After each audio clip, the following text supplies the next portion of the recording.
Daniel Pipes may be known to many of you. He's certainly known to people at CIS. He's spoken in this room on several occasions in the past over lunches and other talks. More particularly, he's spoken at a conference we hold each year up in Coolum called Concilium. He's been up there twice for us, and this year it was just held. At the at Concilium this year, we had a session on the Middle East. It wasn't the plan when we set the program up, but as things transpired, we changed the program earlier in the year, and it was a good thing to do. And the session on the Middle East was both timely and informative. In fact, a lot of people have been talking about Arab Springs and this, that, and the other. One of the speakers, who was based in Bahrain, he said, no, it's not an Arab Spring at all. It's an Arab awakening, and I thought that was quite an interesting distinction to make. Daniel Pipes is president of the Middle East Forum and the Taube Distinguished Visiting Fellow at the Hoover Institution at Stanford University in California. His website, danielpipes.org, is one of the internet's most accessed sources of specialised information on the Middle East and Islam. He receives about the website receives about 10,000 unique visitors a month from its opening in December 2000 until September 11, 2001. After that, it grew. The number of visitors jumped to about 50,000 a month. The readership has continued to grow and has now reached over 300,000 unique visitors a month. The number of page views per month increased from about 50,000 to over 1 million. In all, the site has received about 60 million page visits, which for any sort of website is something you would like to have. The Boston Globe states that if Pipes' admonitions had been heeded, there might never have been a 9/11. And the Washington Post deems him perhaps the most prominent US scholar on radical Islam. He was educated at Harvard University, both with his AB and Ph.D. So it's my pleasure to welcome Daniel back again.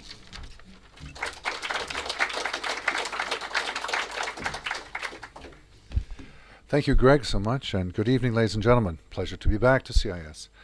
Indeed, I've been back to Australia numerous times, and I think I've always stopped in at CIS, and I thank you for the welcome. What I thought I'd do would be to present a number of points about the very active and volatile Middle East, and then over to you for questions on topics that interest you especially. Of course, I'll begin on Libya, topic of the hour. It doesn't seem that the Gaddafi regime is quite defunct, but it's going there fairly rapidly, and I'll assume that it will be soon defunct. This is a revolution. Gaddafi ruled Libya for 42 years in his eccentric, unpleasant, foul way, and he destroyed institutions. He leaves a mess. What the new rulers will do is unknown.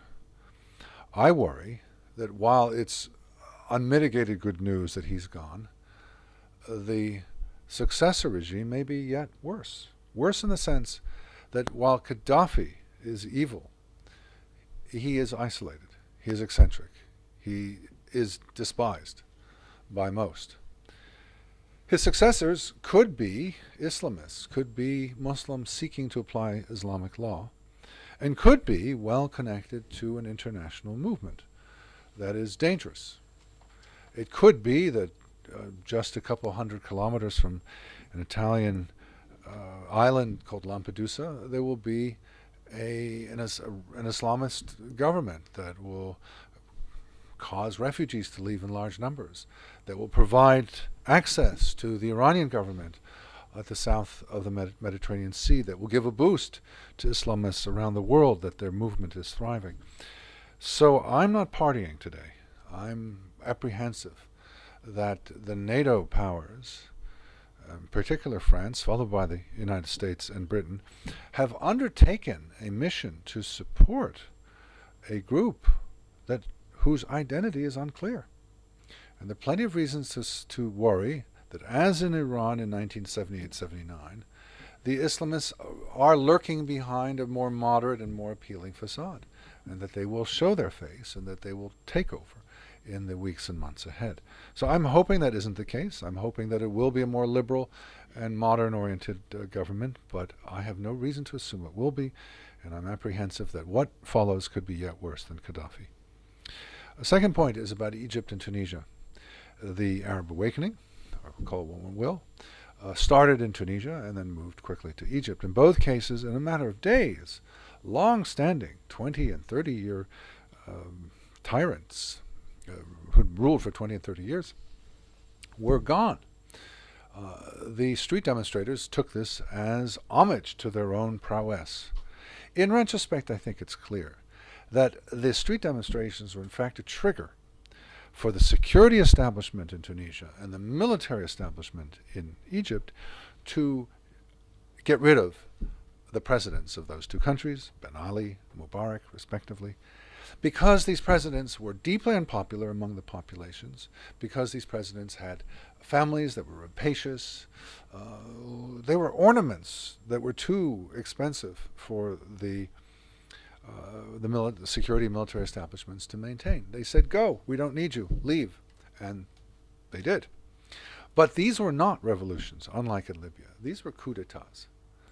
These were the establishments telling the individual rulers, go, we will take over in your stead. And to focus on Egypt, the more important of the two, the one I know better, what one sees here is not the incoming of a military rule in February of 2011. What one sees is the fifth military ruler since the military had its own revolution back in July of 1952. There was a constitutional monarchy that was overthrown by a group of military officers. The first of their rulers was Mohammed Naguib, ruled from 52 to 54. Then, of course, Gamal Abdel Nasser, 54 to 70. Anwar Sadat, 70 to 81. Hosni Mubarak, 81 to 2011. And now, since February, Hussein Mohammed Tantawi. And Tantawi is the fifth such ruler. Each of these five had his own personality, his own views. They differed quite a bit one from the other. But in all cases, they were ultimately the chief military dictator. And today that remains the case. Tantawi, who is different from Mubarak, is the head of not just the military establishment, a military industrial establishment. The military has a vast economic holding, and he must preserve, his goal is to preserve that institution and its power. And therefore, I conclude, the liberals in Tahrir Square and the Islamists in the Muslim Brotherhood, while significant factors, will not reach the corridors of power, but it will be the military leadership under Tantawi that continues to rule Egypt, and that will be more a continuum than a revolution. And that while there's much discussion now of elections and of parliament and of constitution writing, well, Egypt already has had elections and parliament and constitution. You didn't hear much about it because they weren't terribly important, because ultimately it was the military that made the rules and was the power in Egypt. And I would suggest to you that will continue to be the case in Egypt and in Tunisia. So coups d'etats in Egypt and Tunisia. Third point is about Iran and Syria. I consider Iran to be the greatest threat to the region, to its people, to the outside world. In part, of course, because of the building of nuclear weapons, in part because the Iranian government has what's called the resistance bloc, a group of states in the region that seek to overthrow the existing order, that are deeply anti-Western, in part because of the radical ideology coming out from Tehran, in part because of the terrorism, a whole range of reasons. Iran is the single greatest problem, and most especially the nuclear weapons, which you might think, well, if Stalin had nuclear weapons and Mao had nuclear weapons, why not the Iranians? Well, there's a difference. The Iranians have an apocalyptic leadership that, in part, not every one of them, but many of them, believe the end of days are nigh, and if you want to bring on the day of resurrection, you want anarchy, and how do you achieve anarchy? But through nuclear weapons. And so there's a reasonable fear that the Iranians would deploy their military, their nuclear weapons in a way that no other state has done. And therefore the Iranian government is the key problem, and the power of the Iranian government is the key problem. And here's where Syria comes in. Syria has been allied to Iran for now 30 years. in very different circumstances, with different rulers, different problems, but nonetheless that alliance is held. And in part there is a certain religious coherence, in that the rulers of Syria come from a religion, the Alawi religion, whose roots are in Shiite Islam, and the rulers in Iran are Shiite. But it has had many practical purposes against Iraq and against the West. Should the Syrian government fall, as I think is more likely than not, should the Assad dynasty collapse, then the Iranians will suffer a major setback. And I would suggest to you that, looked at from a strategic point of view, the loss of the Syrian ally to Iran is more important than anything that actually takes place in Syria. And I believe that no matter what the nature of the next government in Syria, whether it be Islamist or liberal or regional or something else, the break with Iran will take place. That no matter who follows, the obnoxious 30-year alliance with Iran will be repudiated and will end. And that's a good thing for us. And therefore I'm hopeful there will be an overthrow of the Assad regime, and while of course I'd rather a modern Western-looking regime to one, or government to an Islamist regime, I am willing to take my chances there. Fourth point about Israel and the Palestinian Authority. As you know, in a month there is a sequence of events at the United Nations, Security Council, General Assembly, Durban III, all of which will be focused on a Palestinian demand to be accepted as a state. It looks like the Security Council effort will fail, either because it will fail on a straight vote or because of the United States government veto. General Assembly will pass for sure, and the key question here is, what is the nature of the moral minority? And, for example, will your government be part of it or not? It is important that it be part of that and say no, even if it does symbolically pass. But beyond the voting at the United Nations, what I think this suggests is that the Palestinians have once again undertaken a step which is lose-lose. The Israelis clearly will be harmed by being at the center of a bullseye and having the United Nations organs and condemning it and having all this hatred spewed at it. But the Palestinians will also lose in a more practical way, and that the Palestinian Authority budget is $3.7 billion. $1.2 billion of that comes from the Israelis. The Israelis have indicated that all bets are off, that this is an abrogation of the Oslo Accords of 1993. They're no longer going to maintain, if the Palestinians are going to keep their part of the deal, which is to keep talking, the Israelis won't keep their part of the deal, which is to turn over $100 million a month. U.S. funding is about $500 million a year. It is also likely to be cut off. So there you go. Just about half of the Palestinian Authority's budget could be lost, and that can have all sorts of unpleasant consequences. So it's lose-lose, and one hopes that still in the remaining 4 weeks the Palestinians will reconsider and not pursue this approach. Fifth point concerns Turkey. The Turkish Republic was founded in 1923 by Kemal Atatürk, a successful military general, as you know from the Gallipoli saga. He was an arch secularist who did not like Islam, did not want Islam in public life in any way. In the course of the next 15 years, he created a revolution in Turkey, changing the alphabet, changing words, changing institutions, profound changes. The inheritors of Ataturk's legacy were and are the officer corps of the armed forces of Turkey, which have been secular to an extreme, demanding that the government keep within the guidelines that Ataturk had created. And the military had 4 times between 1960 and 1997 engaged in a coup d'etat, and overthrown governments that were not to its liking, and then it withdrew. The military was clearly the ultimate power in maintaining the Ataturk state. Well, ladies and gentlemen, as of just over 3 weeks ago, that first Turkish Republic came to an end. On July 28th of this year, 4 out of the 5 chiefs of staff of the Turkish military resigned, and the 5th took over.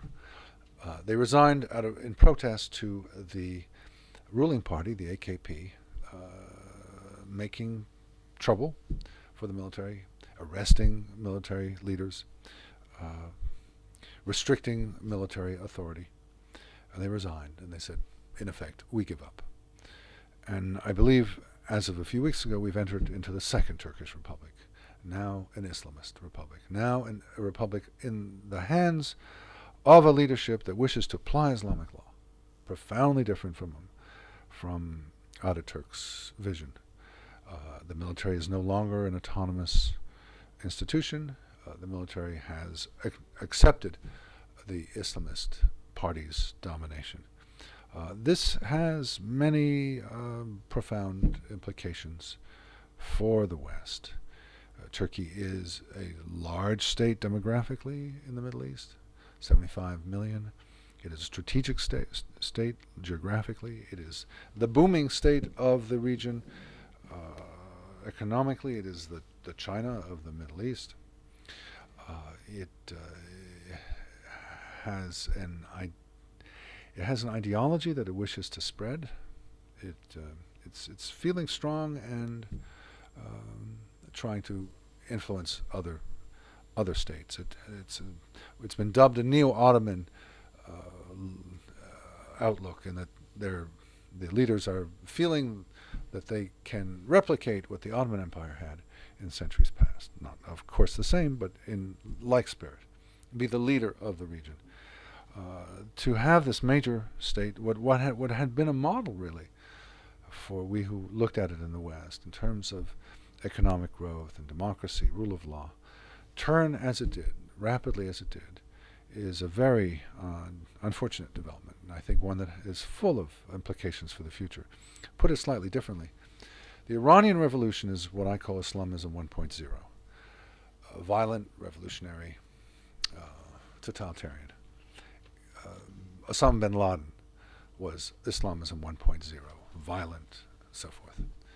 What Recep Tayyip Erdogan, the Prime Minister of Turkey, and his colleagues have developed is an Islamism 2.0, to use computer terminology, which is far more sophisticated, which was brought legitimately to power through democratic means, which has dealt with economic problems, and indeed has an economic boom, which has dealt with a variety of problems more successfully than its predecessors, for example, the Kurds in Cyprus. Not entirely successfully, but better. And yet, ultimately, this government has the same goal of applying the Islamic law, the retrograde medieval Islamic law, the Islamic law which implies which holds that Muslims are superior to non-Muslims and men are superior to women, and that violence is a legitimate way of expanding Muslim rule. They want that. And this is, I think, very troubling because it's a more modern version of the ultimately unsustainable version that the Iranians have been offering. Sixth and final point concerns U.S. foreign policy. George W. Bush's main legacy will be seen as the Middle East and Islam. War on terror, democratization, wars in Afghanistan and Iraq, efforts in the Arab-Israeli theater, and so forth. This, rather than education, taxes, the environment, this will be his what he'll be judged by.